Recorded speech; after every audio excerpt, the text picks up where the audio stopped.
So I have the OnePlus Watch 2 and I'll be showing you how to install the Samsung browser on this watch. So if you want to use the Samsung browser on your watch, then you can install it from the App Store.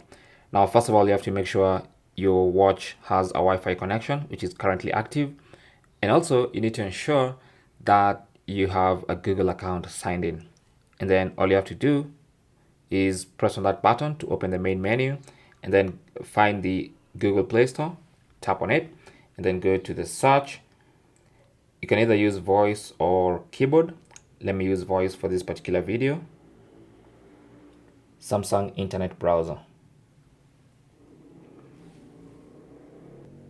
So if you are typing with your keyboard, that's what you will type and then search. And then you should see from the results, Samsung Internet Browser. Just go ahead and tap on the install button and allow the app to get installed onto your watch.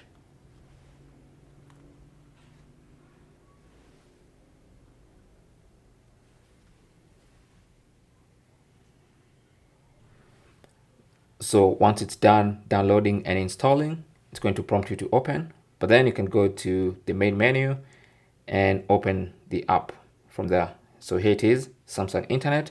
You can launch it and use it from right here.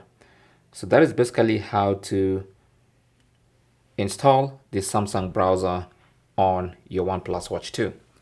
Thank you for watching. Comments and questions down below, and good luck.